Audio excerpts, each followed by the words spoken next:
안녕하십니까, 통연입니다. 오늘은 묘목이 유금을 만났을 때 운명적 특징과 기륭에 대해서 말씀을 드리겠습니다. 묘가 유를 만날 때는 묘유충이 됩니다. 묘유충은 왕지, 묘목도 왕지고 유금도 왕지입니다.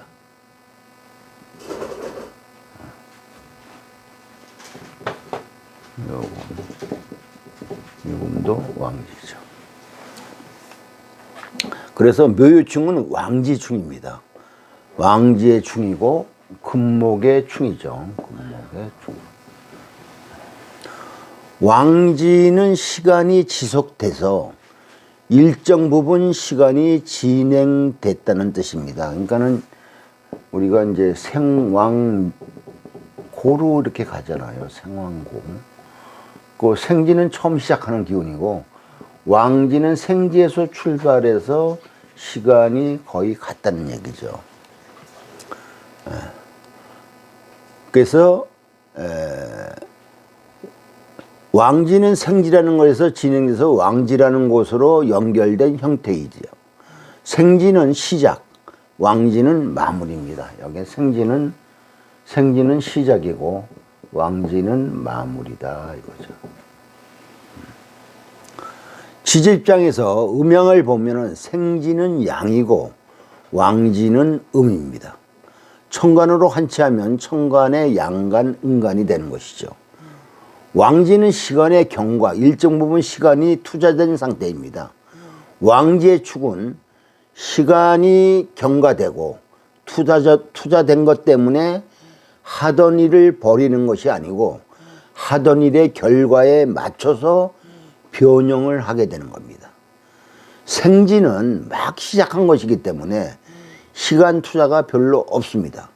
만약에 내가 헬스클럽을 다녔다면 다닌 지 얼마 안 되었기 때문에 마음에 안 들면 돈을 돌려달랠 수 있습니다. 그러므로 생지는 시작을 다시 할 수가 있습니다. 그것이 생지의 충입니다. 즉 반복한다는 것이죠.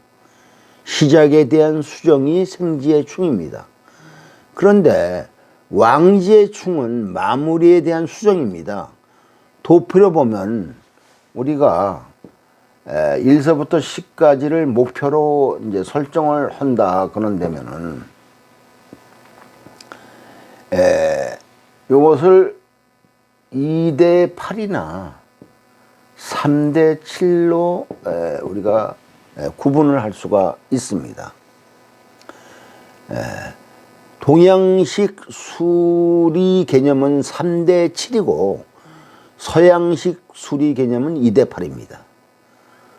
그러니까 시작해서 3까지는 시작 개념이고 마무리 개념은 7부터 이제 시작이 되는 거죠. 이렇게 7부터. 그러므로 왕지라는 단계는 7, 8에 있고 생지라는 단계는 2, 3에 있다는 것입니다. 7, 8 단계에 가면은 누구나 한테 깔딱고개가 옵니다. 3, 7이 맞이라 프로그램을 진행한다 하면은 3이나 7이라는 곳에서 깔딱고개가 있습니다. 우리가 산행을 할 때도 항상 깔딱고개가 있습니다. 높은 산이든 얕은 산이든.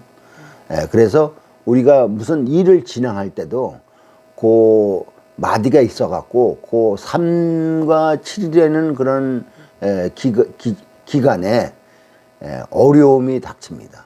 이럴까 저럴까 이렇게 어려움이 닥치는 기가 우리가 깔딱고개라고 합니다. 만약 1년이라는 기간을 정해놓고 시작을 한다면 3이라는 시기에 갈등을 유발할 수 있죠.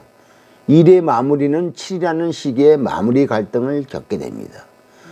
왕지에 7, 8 단계가 되어서 문제가 생기면 다시 하는 것이 아니고 투자된 것을 수정해서 마무리로 연결을 한다는 뜻입니다. 만약에 2, 3단계에서 뭐가 잘못됐다, 문제가 생겼다 하면은 뭐냐면은 우리가 다시 하면 되지, 그때는. 그런데 이제 7, 8단계까지 무르익었으면 다시 여기는 너무 기간이 많이 흘렀지 않습니까? 투자가 많이 됐지 않습니까? 그러면 그때 문제가 생기면은 애초에 목표했던 것을 상황에 맞춰서 수정해서 마무리 쪽으로 많이 간다는 얘기입니다. 자기가 처음 목표한 것하고는 달라질 수 있어도 목표를 향하여 진행해 간다 이거죠. 이것이 왕지의 충입니다. 왕지의 충이 금목으로 되어 있어서 금목은 시간 개념입니다.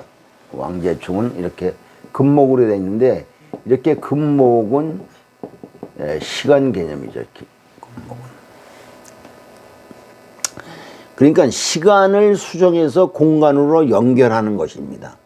만일 좌오라면은 이것이 왕지가 만약에 좌오다. 금목이 아니고 좌오다. 그러면 이건 수화의 충이죠. 수화의 충. 좌오라면은 금목이 아니고 수화이기 때문에 수화가 충이 되면 공간이 오래되었다 이겁니다. 금목은 시간이라고 했고 수화는 공간이라고 하는 겁니다. 그러면 공간이 오래됐다는 것은 공간에 업이 붙었다. 사람이 오래 할수록 뭐냐면 숙련이 되죠. 익숙해지죠. 그것을 뭐예요? 업이 붙었다 그러는 겁니다. 업이. 그래서 시간이 오래되면 업이 됩니다. 공간이 오래되어서 7, 8단계에 가게 되면은 공간은 직이거든요. 예. 그래서 직이 옮겨져서 업이 유지되기를 바랍니다. 당연히 시간인 금목이 개입되어서 조정하게 됩니다. 묘충은 완성된 자기 영역, 깔끔하게 정리된 마당길이 부딪히는 겁니다. 왕지이기 때문에. 그리고 근접되게 부딪히는 것입니다. 그리고 그 기운이 자기 주장이 왕지이기 때문에 자기 주장이 굉장히 강합니다. 자기의 고유성을 유지하려 하죠. 그것이 왕지입니다. 그래서 쉽게 물러나지를 않습니다. 왕지들의 싸움은 근접전인데 처음에 부딪히는 것이 아니고 결정적인 순간이 와야 부딪힌다 이거죠. 그래서 싸움이 쉽게 끝나질 않습니다. 생지의 싸움은 시작할 때 우당탕탕 이렇게 시작되는데 쉽게 화해가 될 수가 있습니다. 생지들은 요란하고 시끄럽습니다. 또 금방 수정되고 화해합니다. 근데 묘유충은 묘목이 극을 당해서 망했다고 하지 말고 유금이 묘목에 극을 당해서 망할 수도 있습니다. 이게 충은 우리가 뭐라고 그래요? 충은 뭐냐면 서로 상자를 써서 상충 그럽니다. 서로 충한다 이겁니다. 그렇기 때문에 힘의 주체는 금극목이기 때문에 금이지만 꼭 묘유충을 한다고 해서 금이 이긴다고 얘기하진 않습니다. 이기냐 지냐는 뭐예요? 그 힘의 세기로 판단을 하는 겁니다. 발단은 금이 그걸 먼저 하겠지만서도 이기냐 지냐는 내가 힘이 강하냐 약하냐를 보고서 강한 놈이 이기는 것이다 이거죠. 그래서 묘유충은 묘목이 극을 당해서 망했다 하지 말고 유금이 묘목에 극을 당해서 망할 수도 있습니다. 충은 서로 상충한다. 충의 방향은 극하는 방향이죠. 충의 방향은 극하는 방향입니다. 그러니까 금극목이니까는 금의 목을 극하는 거죠. 이게 방향입니다. 근데 충력은 세력과 연관이 있다 이거죠. 오행의 힘이 강한 것이 충력의 중심입니다. 충의 방향은 금극목이지만 누가 세다 하는 것은 충력에 의해서 결정이 된다 이거죠. 유금이 까불고 덤비다가 깨갱할 수도 있다 이거죠. 금이 목에 깨지는 물상은 수없이 많습니다. 예를 들면 톱질하다가 톱이 부러지는 현상도 하나이고 나무가 뿌리가 바위를 뚫고 나오는 것도 있죠. 그래서 바위가 쪼개지죠. 이것이 목이 금을 극한 것입니다. 이런 것을 알아야 언제 어떻게 진행되는지 사건의 방향, 사건의 중심이 어디 있는지 알 수가 있습니다. 왕지와 왕지가 만났기 때문에 자기의 위치에서 물러나지 않는 격돌이 일어나게 됩니다. 그러니까는 왕지와 왕지는 뭐 아니면 돕니다. 죽든지 타협이 없어요. 살든지 이기든지 지든지 자존심 싸움이죠. 그런데 이것도 해결 방법이 있습니다. 해결은 어떻게 되어 있냐? 금목의 싸움은 수화로 해결을 하게 됩니다. 수화로. 수는 금의 입장에서 해결을 하는 것이고, 또 화는 목의 입장에서 해결을 하는 방법입니다. 여기서 만약에 목의 입장에서 화를 쓰는데 사화가 작용이 되면 사유로 금이 커지는 것이 아니고 금을 부드럽게 한다 이거죠. 금의 활동력을 부여한다 이겁니다. 금극목하는 것에 유연성이 보장된다 이렇게 생각하세요. 을목 입장에서는 사화를 받아들여 텐션을 갖게 됩니다. 을목은 사화를 좋아합니다. 그러면 이 긴장감을 긍정적으로 환원해서 쓰게 됩니다. 이런 것을 유금이 사화를 만났다 해서 사유 금국으로 금이 세져서 금이 강해졌다고 판단하지 말아라 이겁니다. 이런 오류를 범하는 경우가 많습니다. 그런데 이 묘목이 오화를 쓰는 방법도 있죠. 같은 화래도 오화가 작용하면 묘목도 다치고 유금도 다칩니다. 금극목은 해결이 되는데 둘 다 상처를 입게 되죠. 상처뿐인 영광이죠. 이럴 때는 어느 순간에 폭발적으로 일이 전개되고 이렇게 되면은 해결은 되는데 상당 부분 상처를 입은 형태로 해결이 됩니다. 이것은 왜 그러냐? 왕지끼리 부딪혔기 때문입니다. 오화도 왕지죠. 이것도 왕지.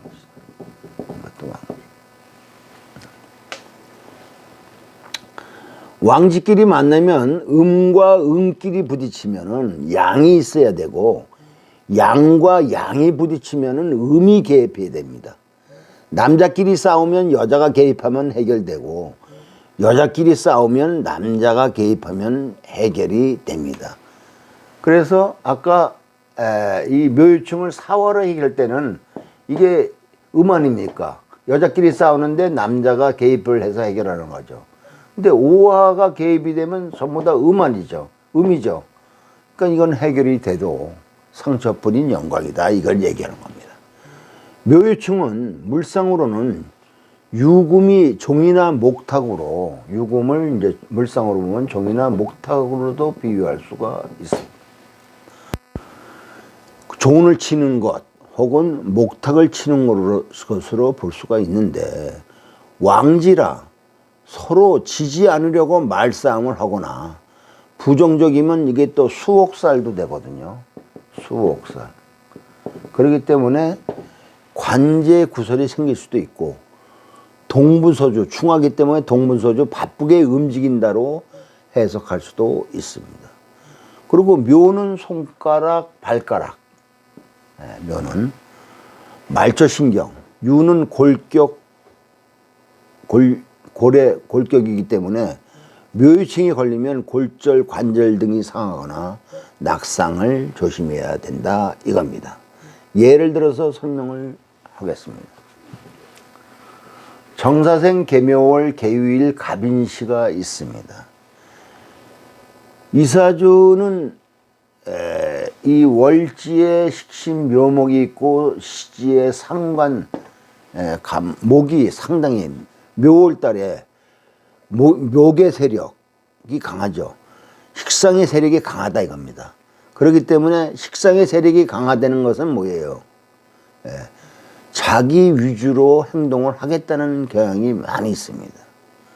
그래서 이런 사람은 뭐냐면은 어떠한 조직이라든가 단체 이런 데 묶여서 규제받아서 살아가는 것이 힘듭니다. 이런 사람들은 자기 뜻, 자기의 감정대로 움직이는 그런 개인적인 성향이 상당히 강하죠. 그래서 이런 사람을 자유인 그럽니다. 자유인. 그래서 사회에 순응하고 사회를 받아들이고 살아가는 사주가 아니라 이런 사람들은 사회를 개혁하라고 하거나 독자적인 자기 생각으로 살아가는 사주가 많습니다. 만약 사회에 참여한다면은 뭐예요? 이런 사람은 뭐예요? 사회를 뭐예요? 좀 바꾸려고 하는 성향이 강한 사주죠. 기존 프레임을 바꾼다. 기존 프레임에 순응을 안 한다 이런 것입니다. 그래서 야당파죠. 이런 사람들이. 거기다가 이 사람은 일지에 유금을 깔고 있기 때문에 이 유금은 영성을 대표합니다.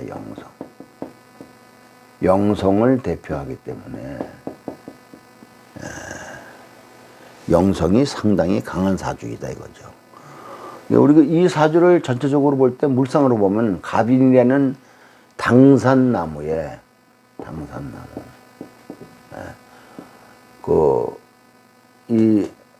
뭐예요?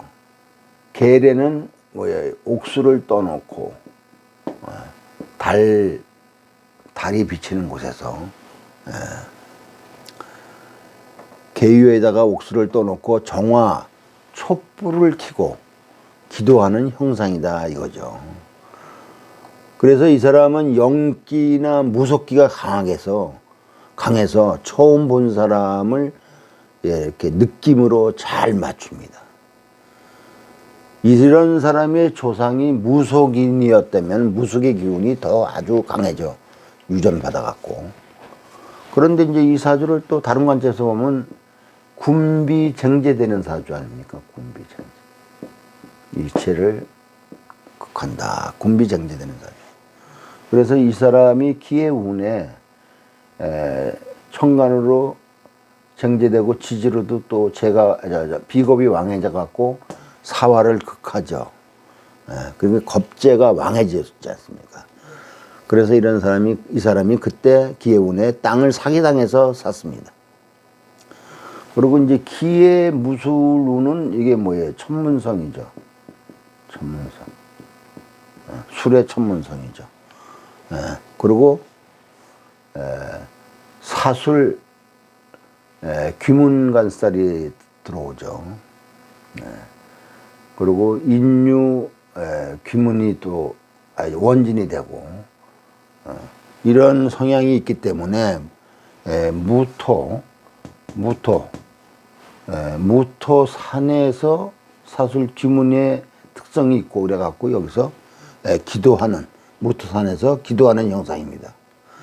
그러므로 기해 무술운에 종교 철학 무속의 길로 들어가서 공부를 하고 있는 사람입니다. 오늘은 여기까지입니다. 구독과 좋아요를 눌러주시면 감사하겠습니다.